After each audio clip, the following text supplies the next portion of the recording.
Good evening. This is Pastor Linda Anthony from the Heart of God Family Worship Center, where we do life. We want to thank you for taking the time out tonight to be with us. We're in a series called The Voices of Christmas Past. You're Not Alone. We know that during the holidays, people tend to just go through a lot because of the loss of loved ones. So we want you to know that you're not alone. We're here. And tonight, I have the pleasure with me is Minister Crystal Bell. And on my right, I have Sister Cyrus. Kim Cyrus. Couldn't think of it. We pray that the things that we talk about tonight will be a blessing to you. We're just going to go ahead and jump right in. Minister Crystal, our first question is, who is the person that passed away and what did they mean to you? Well, for me, my mom passed away, but I also had all my family pass away, like when I was young. So grandma, grandpa, uncles, aunts. So I am literally like my aunt, my mom's sister is the last senior line person on my mom's side. Wow. And then it's me and my cousins. So at a young age, we witnessed a whole bunch of people being gone. And then my mom was the icing on the cake because, you know, when you, with your mom, that's the first person you know. Yes. And I think that with no judgment. So one thing, my mom was my biggest cheerleader. So now the accomplishments come, all the different holidays come, the kids, and, you know, she was there for when I was married before, but just to be married now, I think about how, you know, she would be showing up and be like, Joe, I'm at the house, you know, and be so happy. The relationship they would have, I miss being able for those things to be able to happen. So it's just not the holidays for me. It's like every moment or change or milestone in my life and the kids' life. It's like, Dad, I wish he was here. And how do you cope with that? Or how are you coping with it? I think over time, now in the beginning, it wasn't good. It wasn't good. Every time I thought about her, I cried. I didn't really want to talk about her per se. I went through a whole guilt transition too because I felt like, could I have done more while she was in the hospital? Should I got more doctors involved? Should I have done this, done that? And she had passed from, she went in for one surgery and then they found cancer in there. So they turned into a whole big other thing. So everything kind of moved kind of fast. So her passing wasn't expected? At all, no. And so once I got through all of those things, I remember riding in Glenside. I lived in Cheltenham at the time, and this song came on, you turned my darkness into day or something like that. It was saying, and I started thinking about her, but I started smiling as I thought about the memories. So where I would normally, the first thought, oh my gosh, I'm just bawling, I'm a wreck. It was like a smile. Even though it was misty, it was still like, you know, laughing about it, smiling about it. And that was my transitional point. Where then it became, now the memories, I cope with them. You know, sometimes I'll have moments of crying, but I'll do holidays. I celebrate the moments. I bring a lot of the tradition that she brought to me, to my children and my family. I demand love in my family. You only can be mad 3 minutes. You gotta, if you're gonna be mad, like I raised my kids like that. My husband didn't believe me until he had saw it at first for himself. So I said, no, they're just gonna be mad for a second and then they're gonna fight real quick and then they're gonna be, they're gonna be, and lo and behold, they fought. I mean, they was tearing it up. They was yelling and screaming, and he went back out there and she was literally laying on Laurie's lap and they was watching the movie cracking up. But that's how I keep her there. Because she was a family oriented, she was fun, all about love, you know, that kind of thing. So I bring it to them. Okay. How long ago has it been since she passed? She passed in 2009. 2000. Yeah, like 11 years. Wow. That's long. Yeah, when you think about it, yes. Sister Kim, who was that person that passed away and what did they mean to you? So my situation is kind of similar to hers in the effect that I had a few people pass a lot when I was younger. The people that were closest to me were my grandmother and my brother, and they passed when I was younger. I was a teenager when they passed. And recently my mother passed away. And difference is we knew my mother was going to pass away. She had cancer. and she volunteered to go to hospice. So me, my sisters, my husband, my kids, we all pretty much spent a lot of time at the hospice. I spent the most time at the hospice because I refused to let my mother pass without somebody being there. Okay. So I was actually there the day that she passed. So when she first passed, it was really hard for me considering that I was actually there. So I was there when she took her last breath, and that was really, really hard for me. And like dealing with that for a while was really hard because in my family, my mom was the center of the family. And now that she's gone, everybody kind of made me the center of the family. So I felt like I had to be the strong one for everybody. So I didn't really have the chance to grieve the way that I felt like I needed to. Because at that point in time, I was trying to hold it together for everybody. Everybody else. Right. And I would feel guilty if I would start trying to grieve because the fact that, okay, I'm supposed to be the strong one. I'm supposed to be holding it together for everybody. I'm supposed to be the one everybody's looking to. And then I had to come to the realization that just like they have a right to grieve, so do I, because that was my mother. I was really close to her. Do you know when that was, or time frame, if you will, that you began to say, look, I have to grieve too, because I've been doing it, keeping everybody else together, but now I know I need to have my moment. Do you know when that time frame happened in between from your mom passing? Was it a couple months, couple weeks, a year? It actually took about a year or so. Okay. Because, like I said, I was the one that was super strong, and I'm just going to hold it together. I'm not going to cry, and if I do cry, it's going to be in private, and it's going to be brief because I got to pull it together quick because everybody needs me. So now I'm not surprised with that because that's your natural character to just, if you will, hold all the things together. yes. So you weren't surprised that everybody was leaning on you during the not funeral? at all. Like, that's basically, I pretty much knew that was going to happen, and so did my mother, because she prepared me for that before she passed. So that was something that I was grateful for. My mother, before, I would say maybe 2 years before she passed, she started preparing me for when she would pass, because she knew she was going to pass sometime soon, but she wanted me to be prepared for what was going to happen. So she pretty much let me know ahead of time, everybody's going to look to you. You're going to be the one they're going to depend on. Did you want to embrace those conversations, or were you like, no, Mom, not right now. I want to talk about that. We got time. I didn't want to embrace them, but you met my mother, and she was not hearing me when I wasn't trying to embrace those conversations. She's just like, okay, you don't feel like it? I don't care. You're going to hear me right now. You need to hear me right now. And she even had a conversation with my husband about how he was going to have to hold me together because of the fact that I do need to be the strong one. I was going to be the one that they were going to be leaning on, but I would need somebody that I would need to lean on. So she prepared him as well because she wanted to make sure that those moments when I felt like I wasn't going to be able to hold it together, he was going to help me hold it together. And so how did you, Minister Crystal, you want to interject something? You know what's funny is our parents did that for us. Like they said, listen, I got this policy here. I need you to, if anything happened to me. I don't think those conversations are now. I'm watching so many people pass away, and it's like GoFundMe, or it's like you like that preparation for that part is. I don't think it's really there like that because don't nobody want to talk about it. Yeah, and there was an insurance man that came to the house once a week. To collect the money. Collect the money. Yes. Yeah. We don't. I don't think we had those conversations to prepare our children. Do you think it's because we feel like I'm gonna be like 90 when I pass away, so it's something I don't really need to think about right now? It's like I'm gonna be 90, or probably like 105. But unless I'm caught up, if I'm caught up, then I'm gonna go before that. But outside of that, but you just kind of don't think about it like that. You kind because we shakers and movers, but they were like prepared. They prepared us how to cook. They prepared us how to be a wife. They prepared us how to be a mom. All those things they prepared us for. I think now our generation, we shakers and movers. So a lot of them are not doing the preparation. Yeah. Another question that we had, and we kind of started this before we actually started streaming.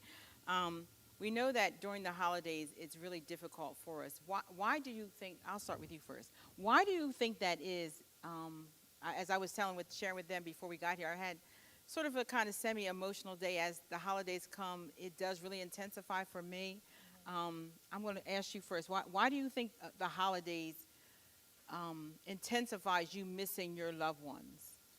Well, I know for me and my family, like usually around the holidays, that's when we get together. That's when we're Okay. spending the most time together because usually throughout the year is one of those type things. We'll see each other every now and then, but during the holidays, that's when Okay. everybody wants to get together. We want to hang out. We want to have a good time.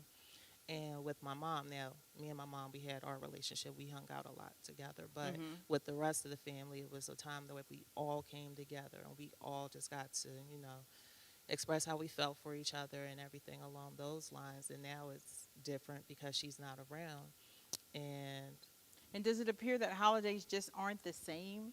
Like you have yes, fun with the loved ones, but it's like it's different it's because, just not the same. yeah, because she's not there. Because, like, my mom was a presence, a huge presence. And you couldn't miss her. She was snappy. She was loud. She was boisterous. She was full of life. Even when she was in the hospice, she was still full of life. Yeah, she And never she was, complained. right. Yes. And that was another thing that I was grateful for, just seeing how strong she was, because Okay.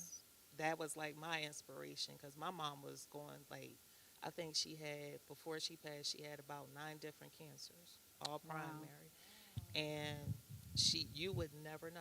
True. You definitely would You not would know never that. know. You wouldn't know Yeah. that she had multiple surgeries, chemo, radiation. You would never know because she always walked around with a smile on her face. She was Mm-hmm. always helping people. She was always doing things. She was always like a shaker and a mover.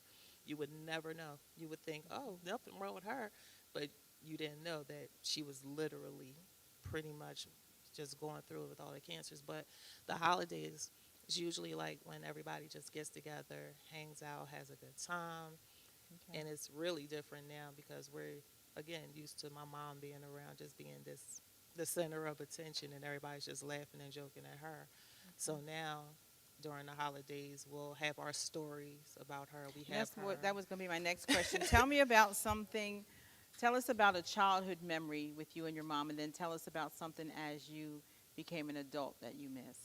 So one of my favorite childhood memories when I was younger. So there was a time when my mom was struggling a lot, and she didn't have any money for Christmas, and it kind of hurt her to her soul.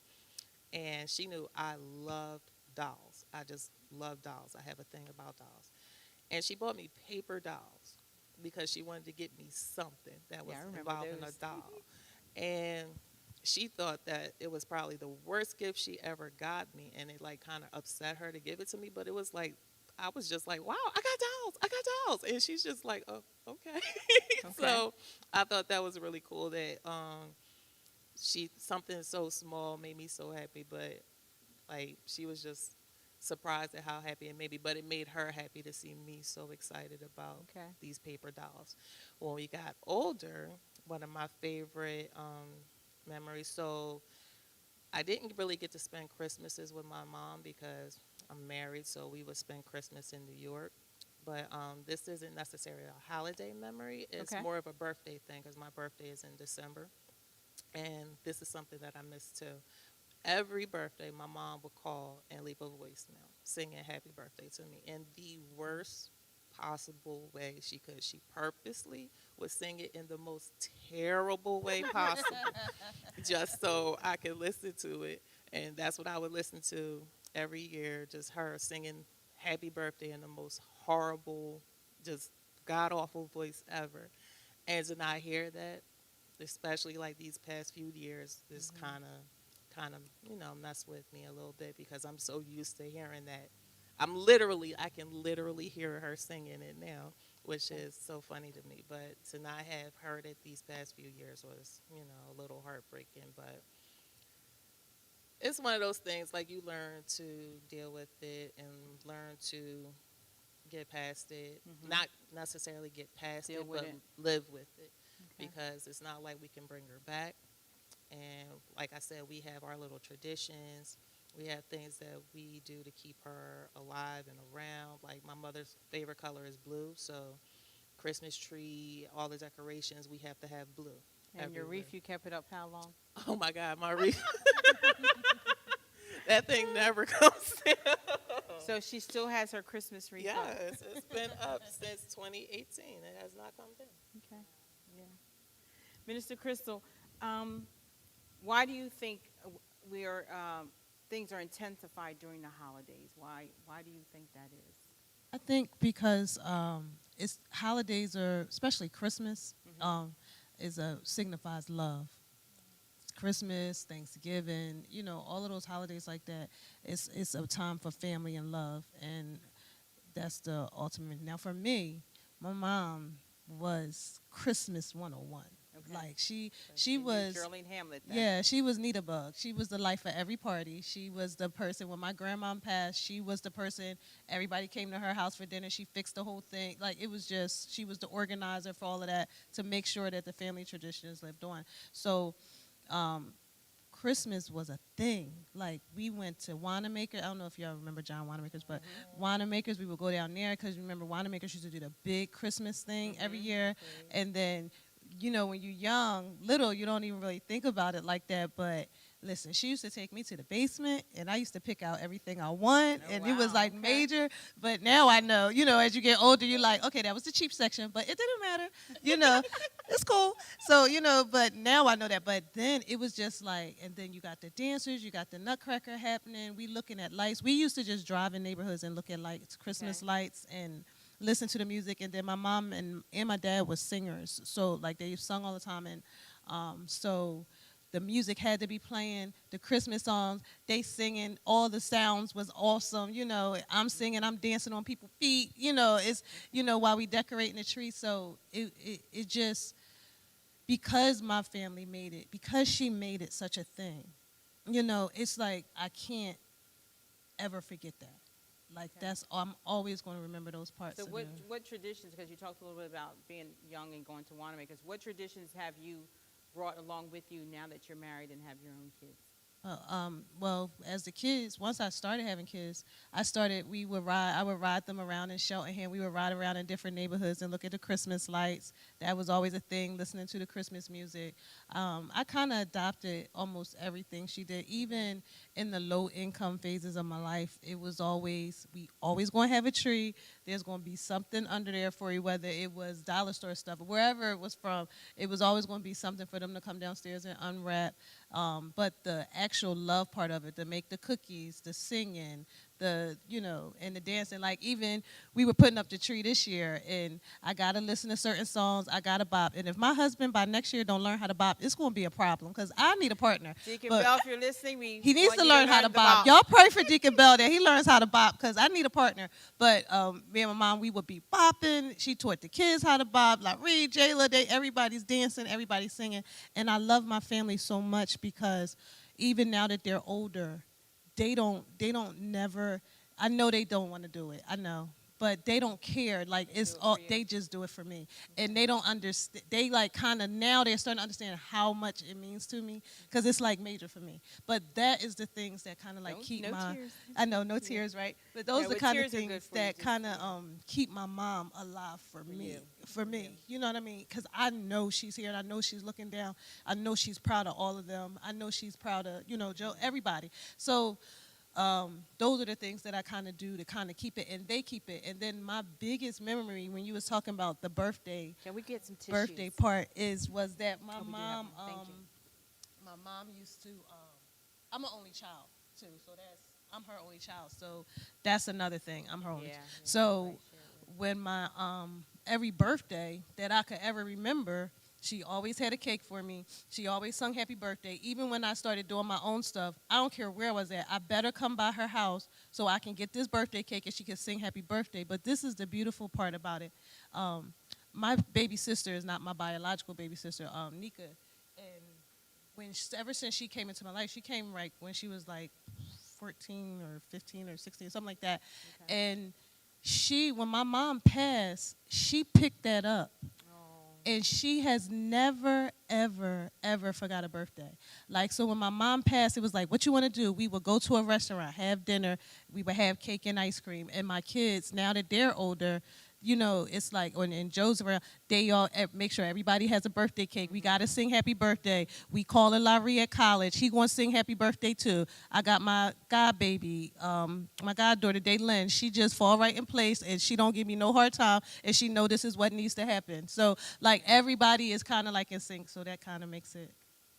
Does it for me. And I think too, you know, the word that you keep talking about, and I'm going to do two stories here. One is about just, you know, celebrating the birthdays. My brother was the person who called first on your birthday, so I have probably 6 or 7 messages saved that he's saying happy birthday to me, and I will never delete them. I remember when my phone was getting messed up, I was like telling the guy, I'm like, look, if you can't keep the voicemails, don't touch the phone. Like, and he's trying to tell me, and I'm like, no, no, no. So, you know, that's definitely a memory for me, even though it's not Christmas. And the word that you keep using is love. I, too, think when we were growing up, my mother wasn't very rich, but we had beautiful things under the tree.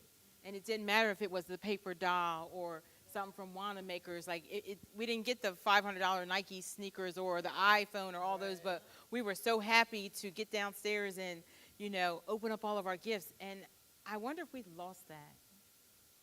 Everything became so commercial now. It's Yeah. like a dollar sign, or if it ain't valued at a certain thing. I think the way you keep that love aspect is you make it about each other, Yeah, opposed to the things. absolutely. You know what I mean? So something has to stay traditional, whether we cooking together in the kitchen doing breakfast for the day after Thanksgiving, or, you know, or whatever it is, game night that happens around Christmas Eve, or one of those nights we do games and Uno has to be played and all this kind, like keeping that interaction amongst each other. I think somebody was saying something like they make everybody put their phone in a basket. We were talking Or about that. something I like know when that. I traveled to my sister's in Florida, as soon as I arrived, put the phone up, Linda. I'm like, well, something, no, my brother, your brother, or, you know, she's talking about Uncle Bishop. He knows how to get in touch with you if you know, if you don't answer your phone. And so the phones go on the table in the bowl, and we just talk. Yeah, I think that's good. Like now, I ain't introduced that to my family yet because you know, you gotta eat some stuff in there. Yes, absolutely. But you know, but I think that's so good because do you know we be on the go so much? How often do you sit across the table and have dinner? Private time, yeah. Yeah, like dinner and just talk about each other's day. That's crazy, right? I know another tradition that I miss is, so we would switch off. So if I had Thanksgiving, then Presley would have dinner. But whoever had Thanksgiving dinner, if it was at his house, then we would put his tree up. And my mom would be the one who would be putting the hooks on the ornaments and, you know, hand them to the kids.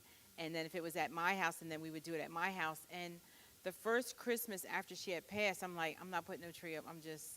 I don't want to do it. And I didn't put the tree up because it was just like, you know, Christmas is just not the same. And even though I still had my siblings and I had my son, and, you know, both of my sons, it's just not the same. It's like, it's still Christmas, but it's really not Christmas because mom's not there. Right. And then after Press passed, it was just like, so every Christmas we always had breakfast. So we'd have breakfast, and then sometimes I had breakfast and dinner. And our first breakfast without him was like, you know, we were eating and, you know, but it just wasn't the same. So I know it is really, really significant that we keep the traditions alive, the memories alive, however it works for you, because you're really not alone in what you're going through. And actually, then the next year, La came into my life, and my son was like, Mama, you're putting the tree up, right? And I'm like, no, not really. He's like, what about your love bug? And I'm like, she'll understand. I'm like, okay. And so since then, I've been putting a tree back. But, you know, the loss of the loved one during the holidays is very traumatic for some. But just know that we're here for you. Also, we want to let you know if you have any questions, anything you'd like for us to discuss, feel free to put it in the comment section, and we'll do our best to answer your question, okay? Moving right along here. It's going pretty easy. Thank you to my two co-hosts here together with me. What skills and what skill set have you done that, well, we kind of answered that already because you talked about doing the jitterbug and all that kind of things, and you talk about the things that you did, so you guys already answered that for me, so.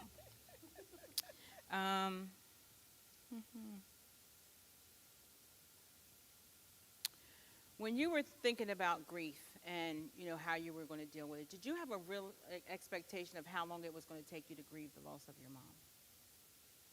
No, I didn't. And you know what I learned during that time? People, if you don't know what to say, don't say anything. Yes, because people were talking about me beating people up with my pocketbook. It's not that, I'm not that type of person, but it was just, and we say this all the time, people mean well, but when you're in that moment and somebody's saying, oh, they're in heaven, and they're right then and there, you're just not thinking about heaven. You're not thinking about Jesus. I don't know. Be biblical if you want and be all spiritual, but yeah, you can't. You're human, and look, this is flesh, and those feelings are real. Yeah, and so what I learned was I had a pastor tell me it's time for you to open up the blinds and open up the curtains, and you gotta get it's time for you to put on the oil of joy, and I get all of that. And her son came to me and said, "How long ago did your mom pass?" And I said, "July." Now, mind you, this was like September, October. He said, "It's too fresh." He was like, "Let grief do what it do." And from that statement he made, I learned that is something that everybody has to do. When people in our church recently lost people, it was like, no, wait a minute. It's okay to grieve. Let grief do what it do. It's going to take time. You don't have a time frame. You might bounce back really quickly or deal with it, cope with it differently, or you might take years, But however, if you stop it prematurely, it's going to kick your butt because it's going to sneak up on you, and you're going to try to figure out what's going on. That's when you had a meltdown. Yes. Like, I was trying not to get to this point. I was trying not to be this person. My person is Lois. She did go to the revival in Florida several years ago, and she got saved, and now we have Linda. However, we're still human, and so we know that you mean well, but sometimes it's just, It's hard. If I can leave anything for anybody with grief, let it do what it do. Mm-hmm. Let it take its pace. However you got to do it, and let it get out. Let it do that.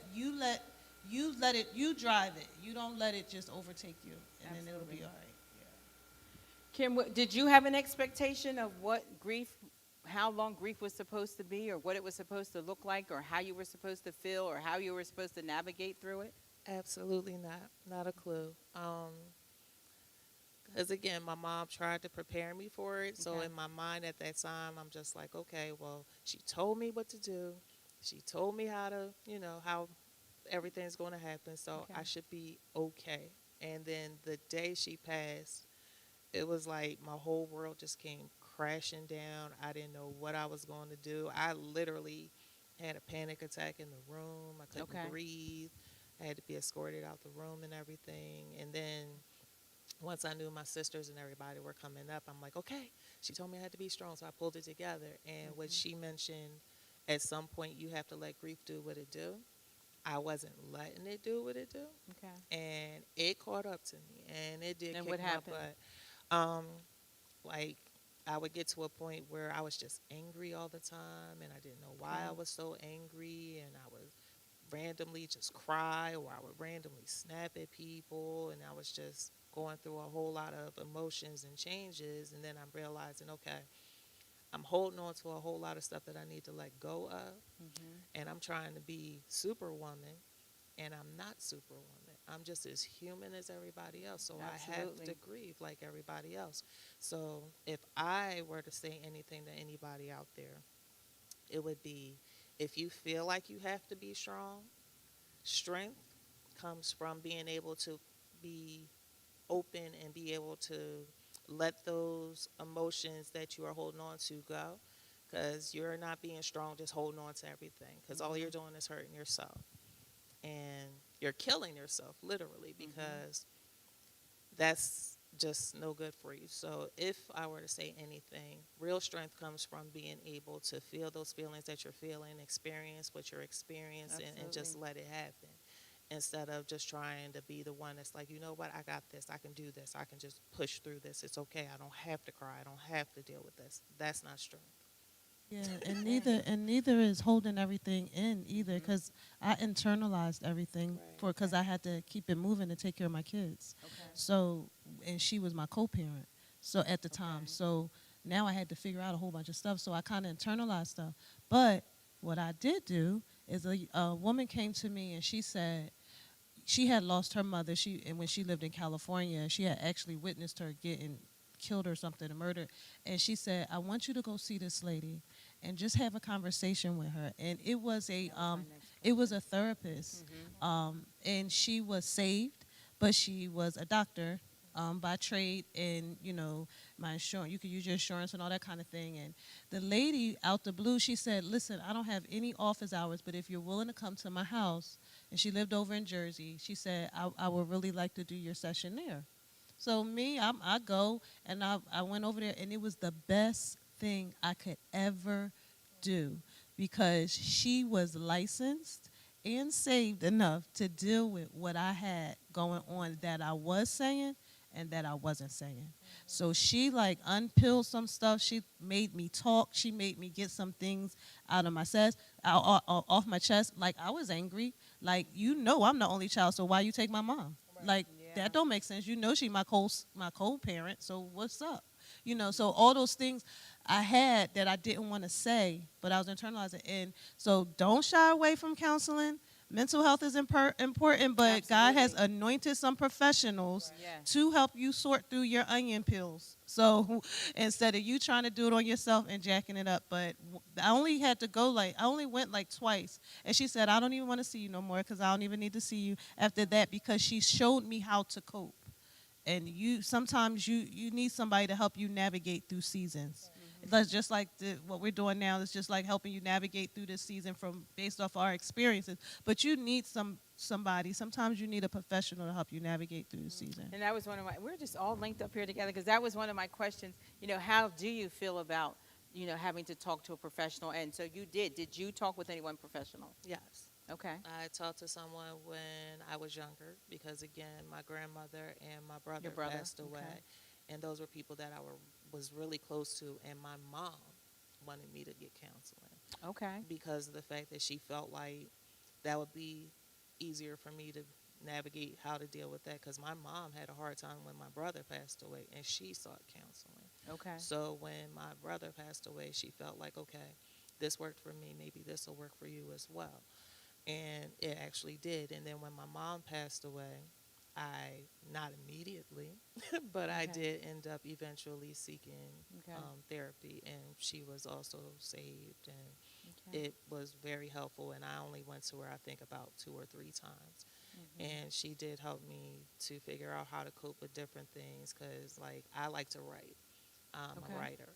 So, and I don't like expressing myself to too many people. I don't like talking a lot, because unfortunately, when it comes to me, I don't feel like I can trust everybody with my thoughts and feelings. Okay. So she told me to start writing my feelings out. And it could be as rough, as harsh, or whatever as I wanted it to be. And then when I was done, just take it and throw it away, because I got it out, and there's no point in reliving it, rehashing it. Once it's out, throw it away, it's done. Move on from that. And then if you ever start feeling those type of feelings again, write it out, throw it away, it's done. It's over and done with. So that kind of helped me, because again, I'm a writer. I like writing. And writing just helped me to get through that. Now, I'm not saying that works for everybody, but that worked for me in particular, because I like to write. So that helped me a lot. Okay. And I know with myself as well, I didn't seek a professional, but I went to talk to my bishop. I call him Dad. Just my husband was like, "Honey, you have to go talk to somebody." And I was angry in that stage, but I was angry most at the beginning with God, because he graced me the ability to operate in the gift of healing. And I just didn't understand, like, I'm praying for everybody else, and I'm seeing them get better, and I'm seeing you work, and miracles and all these things. And like, my mom came out and went into a regular room, and later that afternoon she was going back into intensive care. And I'm like, God, I'll preach the gospel, I'll go around the country, I'll do everything you want me to do, I'll quit my job. I mean, just all this crazy stuff I was saying. And then she passed, and I was just like, I don't even want to pray for nobody anymore. Like, you didn't do what I thought you could do, that you used me to do for everybody else, but not my own mother. And, I went down, I talked to Dad and just shared with, where I was at. And I think I had 2 visits, twice that I went to see him. And he just, again, I said last week, he just let me be myself and just get it all out there. And because one of the other questions that I had as I was preparing for today, what skill sets have you learned or have you accomplished since the passing of your loved one? And what skill set would you want to share? Now, you were talking about writing, and you said that you were writing them and then you threw them away. Are there some things that you could share with that would help people? Okay, so as far as like the writing thing, like I said, because I was angry. I was Okay. very angry. I was angry at God. I was angry at the doctors. I was angry at one point. I was even angry at my mom because I felt like she quit. She gave up on us. Wow.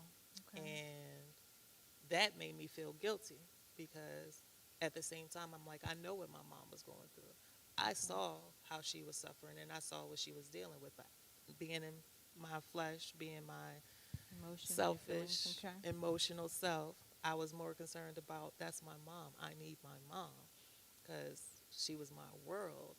And for her to pass, it was really a struggle. So the writing thing helped because, again, I was able to take those angry feelings, write them out. And when I would throw them away, it would make me feel like, okay, I can move past this now because Okay. the fact that I got it out. Because, again, I don't like talking to a lot of people because it's kind of hard to say, I'm mad at my mom. I am so mad at my mom. And have people to understand that because a lot of people will look at you like, well, why would you be mad at your mom? She was sick. She needed to, that needed to happen. And of course, like you said, you don't want to hear that because that's your mom. Why would you want to hear that? So it would help me to get those feelings out, throw it away, move on past that. But some other things that I do, I try to keep her memory alive in Okay. my household. So my kids, I have like a little table set up for my mom. She has some teddy bears on there and all that. And my kids, even when they're going through their emotions, I'll let them grab one of my mom's teddy bears and they'll just sit and hold the teddy bear.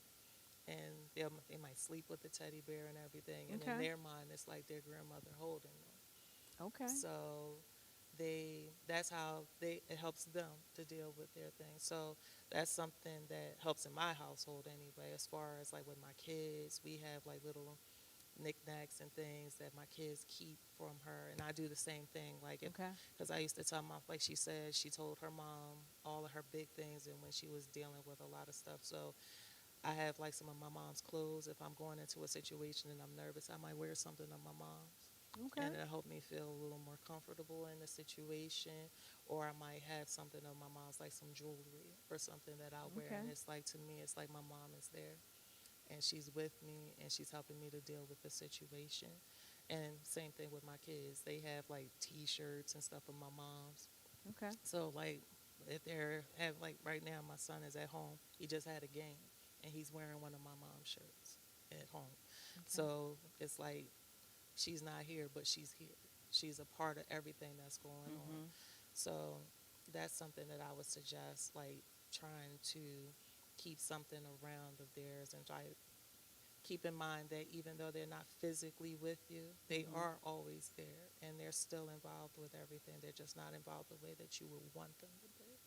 Okay. And as long as they're in your heart, in your mind, and you keep them alive that way, they'll Okay. always be a part of everything that you're dealing with and everything that you're going through. So you're not alone and they're always there. I agree. Is there a skill set that you learned or you have done since the passing of your mom that you would want her to know about? Skill set that kept her memory alive? That either kept her or something that you've done since her passing that you would want her to know about, and she'd be. Oh my gosh, everything between being married, between my job, the elevations on my job and my career just setting in the way that it did. She was around for the beginning parts when I was a realtor and a loan officer and all of that, when I got into real estate and all. But all of that. At her funeral, this is how funny it is. My mom worked for SEPTA, right? Okay. At her funeral, people were walking up to me like, "Oh my gosh, Jayla done got so big. I'm so sorry. How's everything going with the job?" And da-da-da. And they were telling me stuff because they were people that just came through SEPTA. And my mom used to just talk about me. And I'm looking at them like, who is this lady? Oh, no. I work, not this just that they work with the mom. It was people who were just people who came through because after she stopped driving the bus, she had hurt her leg, so she was like in the booths. So it was people who literally came through on her time at the booth who knew who Jayla was, who knew who Laverie was. Wow. Like she had pictures of her grandkids up. And she was like, yeah, because my daughter, she just got another job. Now she's working at Sovereign Bank. Da-da-da. How's everything going with the job? And I'm like looking at them, mind you, I'm all teary-eyed and glasses on and stuff. And I'm like, everything's going good. And they walked away and I'm like, Nika, who was that? Because and I'm asking my aunt, who is that? Like, and they're all strangers from there. So with that aspect, I do miss that part of it. I think, because like again, she was my biggest, cheerleader. Because you said that she co-parented with you. Yeah, so if I couldn't get, and you mentioned your kids too. When you were saying that, I had missed something when I was grieving. Right. And I realized that I think a little bit after counseling and after my youngest was terrorizing the school. Okay. But they had put me in and they was like, your daughter's grieving. But she had two aspects that she was grieving in. They knew she wasn't bad per se. Okay. But they were like, no, during that time I had not long divorced, so my mom was like the co-parent piece in there, okay. And then she left. Now she's gone. That was a hard thing for my kids. Okay. My son is me. He internalized. My daughter's my mom. So she was just like, I don't feel good, so y'all not gonna feel good. Right. So she was shutting stuff down. I'm like, she did what now?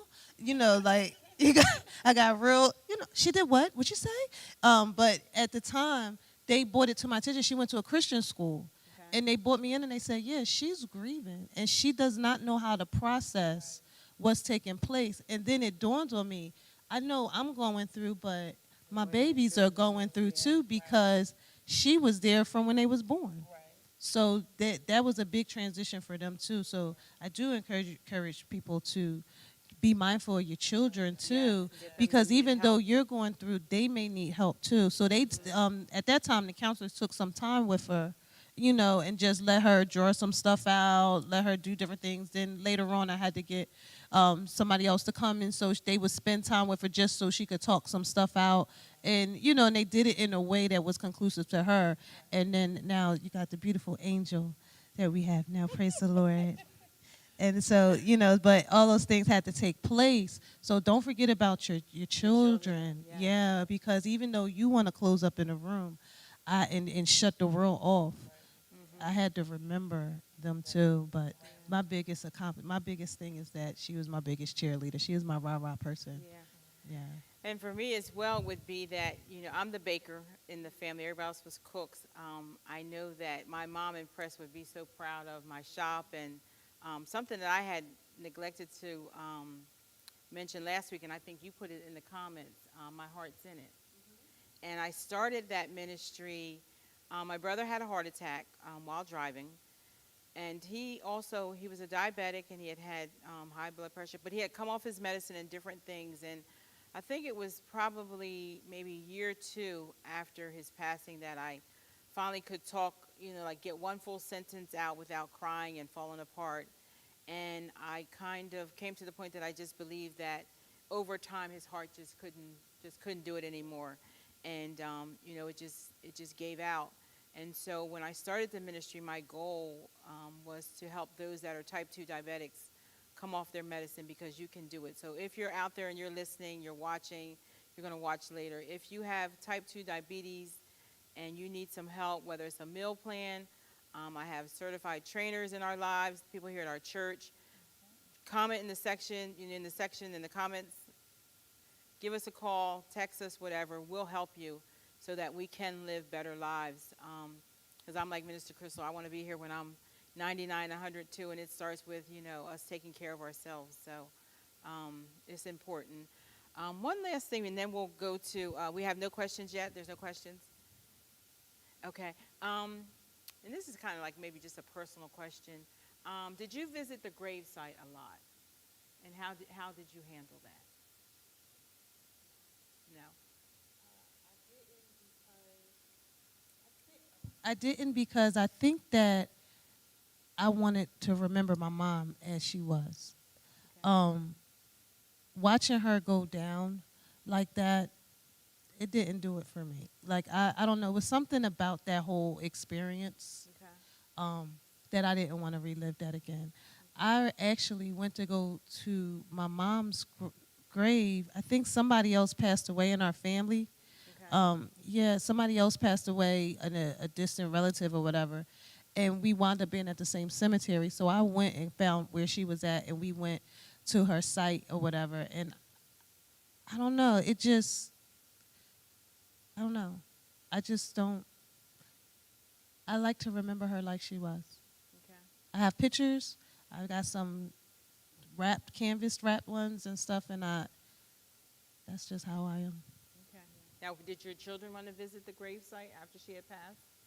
Not recently. We all was in agreement because we were all together that we wanted to go see where it's at, but it kind of disappointed me. Now I got to get her whole Cadillac stone because, now it's a different day, so she needs to, be represented the right way. So we going to eventually go back, and that's a goal for 2022 is to go back, and hopefully we can do it by like her birthday, which is March 1st. So maybe we can go back and just go ahead and pick out something nice together, and then that'll be something that we do there. So she doesn't have a stone? No. Okay. Her husband didn't do that part, so it's fine because that's something that we can do. You can do on your Yeah. own.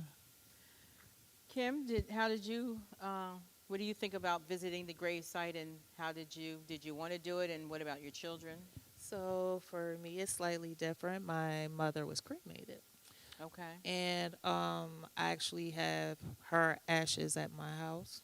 And me and my sisters were supposed to be sharing the ashes. So one of the hardest things for me with that was having to, open the ashes and kind of split it up and all that. I couldn't do it because that kind of broke my heart just to see that.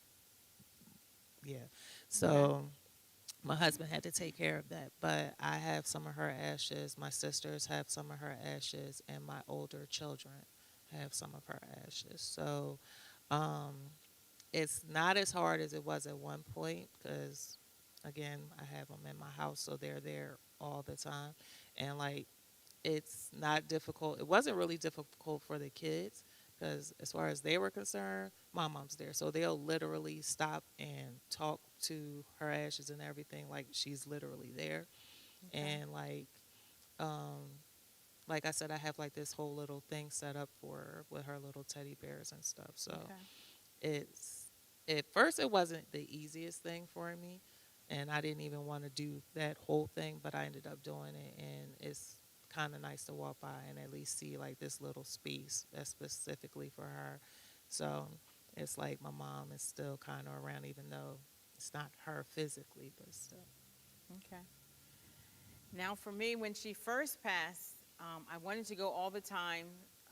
Bishop would take me down there. He'd never get out the car, which I didn't understand why.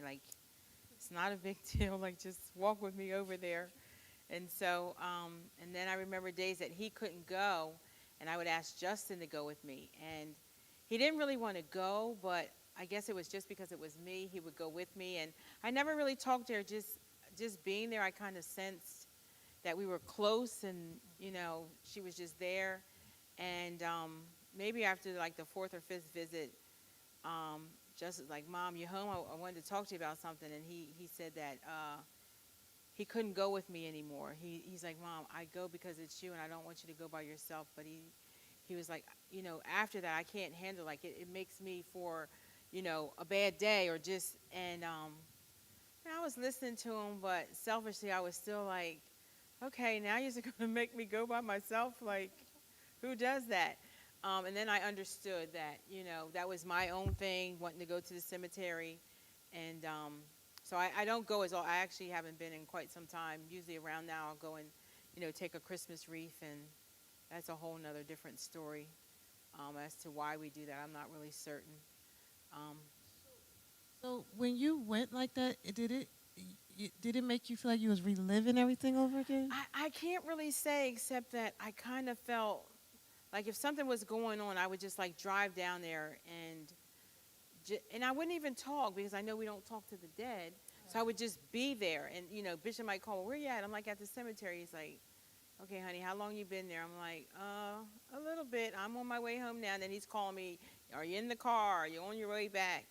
Because I think he felt it wasn't really good for me to do it all the time, but it was just my safe place, if you will.